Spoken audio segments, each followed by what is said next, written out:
Mga kalodi, good afternoon. Ito mga kalodi, nandito na ako sa shop uli dito sa shop na hawak ko dati. Nandito naman ako, yan ang ginagawa namin. Ginagawa ko 5 pintuan mga kalodi.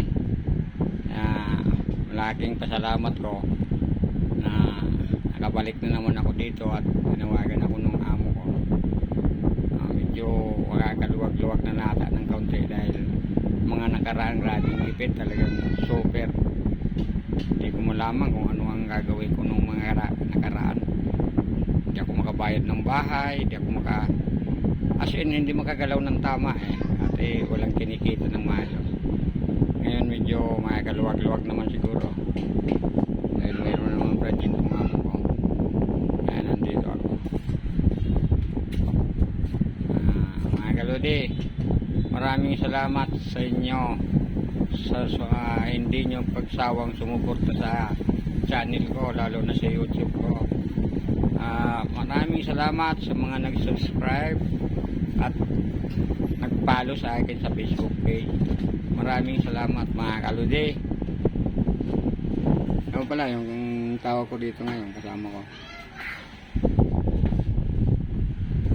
Mga kalodi, mag-iimpisa naman ako na mag-upload ng mga gawa dito sa shop. Ito nga pala mga kalodi, ginagawa ko pinto ito, mga plus door. Ang gagayahin ko nito formica finish, pero kukunin ko sa pintura.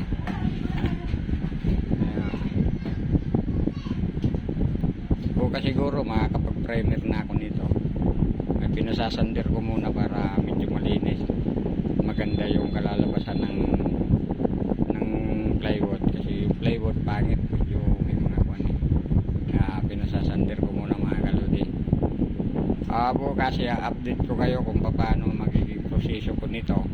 Pag-aaralan ko muna kung anong magandang proseso ang gagawin ko dito, kasi ang kakalabasan nito parang duko finish. Kakalabasan nito kasi gagayahin ko yung formica na may aspe. Isa ngayon hindi ko pa ito may pa-primer. Bukas siguro may pa-primer ko ito mga kalodi. Bukas update ko kayo kung paano ko gagawin naman itong ginagawa namin na 5 pirasong pinto. Pero bukod dyan mayroon mga upuan, mayroon lamesa, mayroon na sa baba mayroon pang gagawin na parang 2-seater na upuan,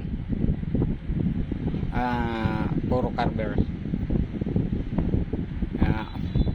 Bukas update ko kayo mga kalodi.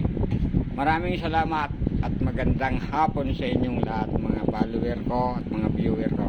Maraming salamat sa hindi kayo nagsasawang sumuporta sa channel ko. Maraming salamat sa inyong lahat.